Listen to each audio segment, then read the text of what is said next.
সালানপুর ব্লকের কল্লা গ্রাম পঞ্চায়েতের অন্তর্গত মনোহরা নিচুপাড়ায় একটি ঢালাই রাস্তার কাজের উদ্বোধন হলো রবিবার।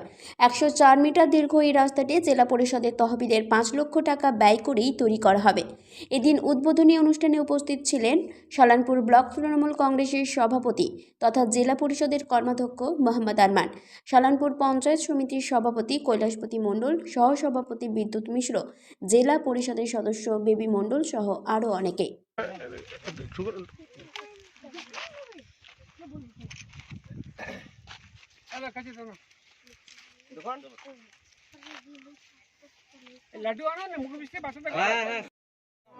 আজকে এটা কি উদ্বোধন হচ্ছে আমাদের?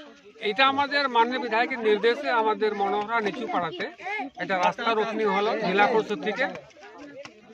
এই রাস্তা প্রায় 104 মিটার লম্বা আর প্রায় 5 লাখ টাকার কাজ। এটা আমাদের খুবই ভাইটাল রাস্তা ছিল। এখানকার লোকের, আমাদের বিধায়ক এখানে এসেছিলেন, তো এখানকার লোকের ডিমান্ড ছিল, তো এই রাস্তাটা ওপেন আজকে করা হলো। এটা আমাদের এই অঞ্চলটা যেহেতু বেবি মণ্ডলের আছে এবং এই কাজটা আমাদের কৈলাসপতি মণ্ডল আগে থেকে দেওয়া ছিল, সেই কাজটা আজকে আমরা শুভ উদ্বোধন করলাম। আচ্ছা, এটা কোন পঞ্চায়েতের আন্ডারে? এটা কল্লা পঞ্চায়েত।